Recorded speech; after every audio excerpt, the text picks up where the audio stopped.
नमस्ते। आज हम इंसान के दिल की बात करेंगे।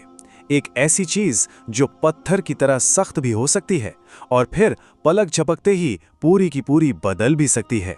तो सवाल ये है कि आखिर एक इंसान का दिल सख्त हो कैसे जाता है? क्या वजह होती है कि दिल की सारी नरमी खत्म हो जाती है? और इससे भी बड़ा सवाल कि क्या ऐसे सख्त दिल को एक झटके में फौरन बदला जा सकता है? हमारी आज की पहली कहानी एक ऐसे ही हैरत अंगेज बदलाव के बारे में है। ये कहानी है फजाला नाम के एक शख्स की। एक ऐसा इंसान जिसके दिल में सिर्फ अंधेरा था, लेकिन फिर उसकी जिंदगी में एक ऐसी मुलाकात हुई जिसने सब कुछ बिल्कुल पलट कर रख दिया। जरा देखिए ये बदलाव कितना जबरदस्त था। मतलब पैगंबर से मिलने से पहले वो क्या था? औरतों का शौकीन, एक चोर और एक कातिल बनने की फिराक में। और मिलने के बाद एक ऐसा इंसान जिसने अपनी पूरी पुरानी जिंदगी को छोड़ दिया। पर यह सब हुआ कैसे? तो देखिए साजिश क्या थी। 100 लाल ऊंटों का इनाम रखा गया था पैगंबर के सिर के लिए। फजाला ने अपनी कमर में खंजर छुपाया और काबा के तवाफ में शामिल हो गया। उसका इरादा बिल्कुल साफ था, हमला करना। लेकिन जब भी वो करीब पहुंचता, उसकी हिम्मत जवाब दे जाती। एक बार, 2 बार, 3 बार ऐसा ही हुआ। और तीसरी बार के बाद पैगंबर खुद उसके पास आए और उससे पूछा, फजाला, जिस काम के लिए आए थे वो करते क्यों नहीं?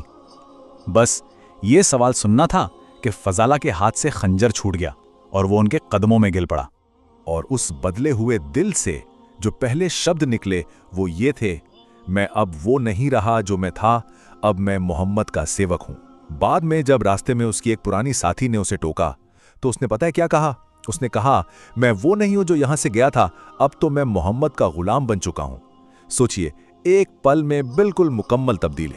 तो फजाला की कहानी से एक बात तो साफ है कि दिल बदल सकता है, लेकिन यह समझना भी तो जरूरी है कि आखिर दिल बीमार या इतना सख्त होता ही क्यों है। यहाँ एक बड़ी दिलचस्प मिसाल दी गई है।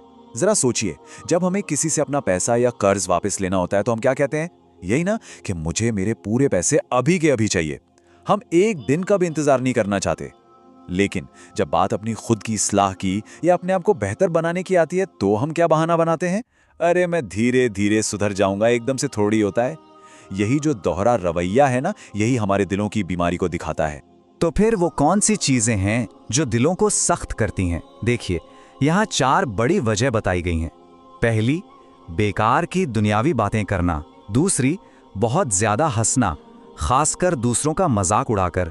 तीसरी, एक मशीन जैसी जिंदगी जीना, मतलब जिसमें हम एक दूसरे से बस काम के लिए जुड़े हैं, कोई दिली लगाव नहीं है। और चौथी, हराम यानी नाजायज तरीके से कमाई हुई चीजों का इस्तेमाल करना।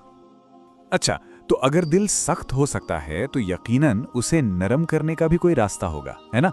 तो चलिए अब इसका इलाज क्या है वो देखते हैं। दिल को नर्म करने के लिए यहाँ 5 तरीके बताए गए हैं।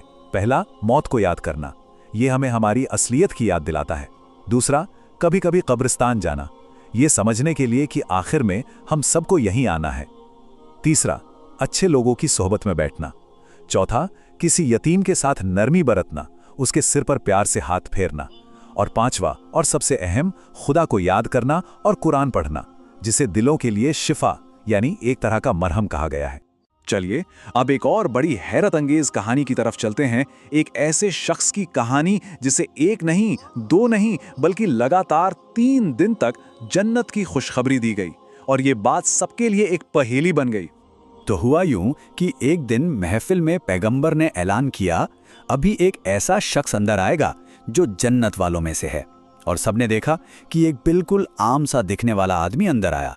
ठीक अगले दिन उसी वक्त फिर से वही ऐलान हुआ और सब हैरान रह गए जब देखा कि अंदर आने वाला शख्स कोई और नहीं बल्कि वही कल वाला आदमी था। और जब लगातार तीसरे दिन भी यही हुआ तो अब लोगों से रहा नहीं गया, सबकी बेचैनी बढ़ गई। आखिर इस आदमी में ऐसी क्या खास बात थी जो किसी और में नहीं थी? तो उनके एक साथी थे, अब्दुल्ला इब्न अम्र। उन्होंने ठान लिया कि वो इस राज का पता लगा कर रहेंगे। वो बहाने से 3 दिन उस शख्स के घर मेहमान बनकर रहे ताकि देख सकें कि वो ऐसा क्या खास करते हैं। लेकिन उन्हें बड़ी हैरानी हुई। वो शख्स कोई बहुत ज्यादा इबादत नहीं करता था, ना कोई लंबी लंबी नमाजें, ना कोई बहुत ज्यादा खैरात।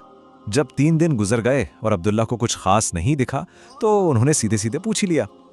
उस शख्स ने जवाब दिया, भाई मेरे पास कोई खास अमल तो नहीं है सिवाय एक चीज़ के कि मैं जब रात को सोता हूं तो मेरे दिल में किसी के लिए भी कोई मैल, कोई जलन या कोई दुश्मनी नहीं होती।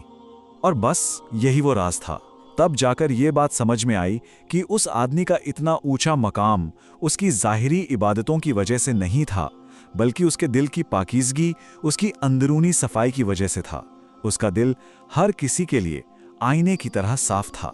तो ये दोनों कहानियां फजाला की और उस जन्नती शख्स की हमें एक ही बहुत ज़रूरी नतीजे पर लेकर आती हैं। खुदा तुम्हारे मालो दौलत और तुम्हारे चेहरों को नहीं देखता, बल्कि वो तुम्हारे दिलों को देखता है। मतलब असल चीज़ ये नहीं है कि कोई बाहर से कैसा दिखता है या उसके पास कितनी दौलत है। असल चीज़ है दिल की हालत। खुदा की नज़र हमेशा दिल पर होती है। तो फिर एक पाकसाफ दिल का मतलब क्या हुआ? सीधा सा मतलब है एक ऐसा दिल जिसमें किसी भी दूसरे इंसान के लिए जरा भी मैल, जलन, नफरत या कोई बुरा ख्याल ना हो। एक ऐसा दिल जो हमेशा सबका भला चाहे। और देखिए, यही सबसे बड़ा सबक है। अगर दिल साफ होना तो छोटे से छोटा काम भी बहुत वजनदार बन जाता है, और अगर दिल में ही मैल भरा हो तो बड़ी से बड़ी इबादतें भी अपना वजन खो सकती हैं। मतलब सारी की सारी बुनियाद दिल की सफाई पर टिकी है। तो चलिए आज की इस बातचीत को इसी एक सवाल पर खत्म करते हैं। एक ऐसा सवाल जो हर किसी को अपने अंदर झांकने पर मजबूर कर दे कि अगर आज खुदा किसी के दिल में झांके तो उसे वहां क्या नजर आएगा।